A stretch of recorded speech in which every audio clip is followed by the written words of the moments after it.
July 12th, 1979 marks the craziest night in baseball history. To say that a disaster unfolded would be a massive understatement. But what exactly led to 7,000 fans rushing on the field, 39 people getting arrested, the forced forfeiting of a game that never even started, and the death of an entire music genre?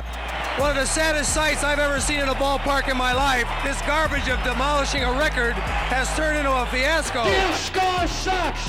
Disco sucks! Disco sucks! And then I just... Oh, that felt good.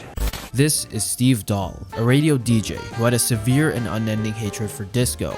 Much like him, his listeners also hated the genre, and after hosting some ineffective anti-disco stunts, he was ready to take his hatred to the next level. Apparently, throwing marshmallows at a van that belonged to a disco radio station just wasn't cutting it, so he began brainstorming. Because you at home are the real heroes of our story as owners of this machine. With every one of his brain cells running on overdrive, he thought of something so brilliant it might just drive a dagger into the heart of disco music and kill the genre once and for all.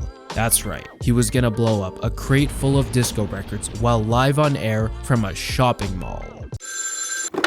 Hey Steve, why would you waste a perfectly good crate of disco records at the mall? Why not come to my baseball stadium? Do it in front of the fans. Give the people what they want. You see, Mike Veeck, the promotions director for the White Sox and the son of the team's owner, was looking to bring in more fans, and a crazy stunt like this seemed just stupid enough to work. On July 12th, there was a doubleheader against the Tigers at Comiskey Park, and the time in between those games would offer a perfect window to eradicate some records. On that day, there was already a promotion that let teens buy tickets at half price, but if fans brought their own disco records to add to the pile, they would be able to get in the stadium for 98 cents. Just like that, Disco Demolition Night was born. Now, the White Sox were not having a particularly good season, and as you would expect, their attendance had been quite low all year. Steve Dahl fully anticipated blowing up these records in front of some empty seats with a few people here and there, but a low turnout would be humiliating. Mike Veeck, however, knew better and hired enough security to control 35,000 people, 15,000 more than the anticipated crowd. On July 12th, mere hours before the doors were set to open, multiple very rich business people shook hands in the ballpark. A business success win felt imminent. They said to each other, nothing could go wrong. As we say, the second game on fire in center field. As people started to arrive, the fear of not filling seats was put to rest rather quickly, but maybe a little bit too quickly. As fans flooded to the stadium with their disco records, seats began to fill and fill and fill until there were 47,795 people in attendance. Now is probably a good time to mention that the capacity of Comiskey Park is 44,500. Oh yeah, there were also at least 20,000 waiting outside the already over max capacity stadium, and some of them were climbing turnstiles, fences, and open windows to get in. Needless to say, this was not going to be a normal night. As it turned out, paying 98 cents for a ticket with the small sacrifice of one disco record was a much more appealing offer than anybody anticipated. But the more immediate problem was the sheer amount of records. This right here is the 4x6x5 foot box that they used to collect disco records. How many do you think it could hold? Not nearly enough is the correct answer, so when it started overflowing, fans just didn't put them in the box. This meant that countless people were in the stands holding sharp projectiles that were quite aerodynamic, and what did they do with those projectiles? Well, they held on to them, of course, at least until there was a good opportunity to throw them on the field. With the game underway and anti-disco signs hanging everywhere, pauses were frequent and numerous. As a strong smell of basil permeated the stands, fans threw anything they could grab onto the field, which the outfielders just tossed to the side. But eventually, the discs started flying. Please don't destroy the fun of the evening for people or cause injury and get yourself arrested and taken from the park. Please don't do that. Thank you. The catcher just refused to catch anymore. He almost got hit with a firecracker, Harry. Boy, there's a million banners here. You know, they could just keep from throwing those records on the field. It'd be just a tremendous promotion. After what was probably some of the scariest 9 innings the players had ever been through, the Tigers beat the White Sox 4-1. But let's be honest, nobody really cared. The people wanted to see disco destruction, or what I like to call 98 cents well spent. Us rock and rollers here in Chicago think disco sucks. Disco sucks.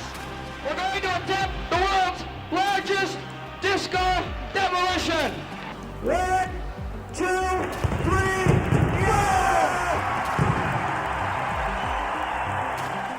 Father, the fans are going ballistic. This is turning out to be a massive success. Let me tell you, this day is gonna go down in history as the most successful success in the history of... Mike! Yeah? Why is there still smoke in the outfield? Oh, don't worry about that. We'll get it sorted. The explosion of disco records burned a massive hole in the outfield. They were not going to get it sorted, but that was kinda the least of their problems. Remember the 20,000 people outside of Comiskey Park? Well, they didn't quite disappear. In fact, the scene outside of the ballpark resembled a stampede. But inside the ballpark, things were calm and orderly, and thousands of fans were rushing on the field at once. As it turned out, a combination of basil beer and belligerence was a perfect recipe for complete chaos. The mob of people partook in such activities as running the bases, stealing the bases, joining the third base club, destroying glass bottles, destroying more disco records, destroying the batting cage, climbing the foul poles, and it even got to a point where the game announcer, Harry Carey, attempted to calm down the crowd by singing "Take Me Out to the Ballpark" while all of this was going on. I don't care if I ever get back on Millwood. Root for the white. Come on now! Back to your seats! So we can play ball! For it's everybody! 2, 3 strikes, you're out at the old ball game. Okay, let's start! At around 9 p.m., police dressed in full riot gear showed up to the ballpark, and after that, people quickly began to disperse. 39 were arrested and around 30 were injured. Bill Veeck, the owner of the White Sox, attempted to get the second game started, but the umpire crew chief took one look at the field and determined the service to be unplayable. Additionally, Sparky Anderson, the manager of the Tigers, didn't allow his players on the field, citing safety concerns, but the game just getting postponed wasn't enough for him. He argued that under the rules, a game could only be postponed due to an act of God, and shockingly, he deemed that 7,000 drunken stoned fans storming the field and causing chaos didn't quite fall under that description. Alas, the White Sox had to forfeit the second game.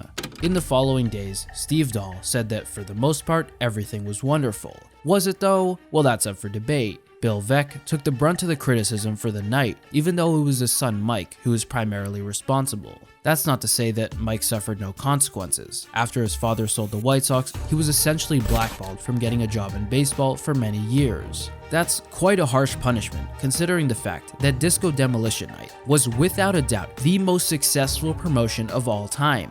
Seriously, in what world does anything that isn't called 10-cent beer night attract so many fans to watch two below-average teams play that the stadium was overflowing, and that's after they closed the gate on the 20,000 or so people waiting outside.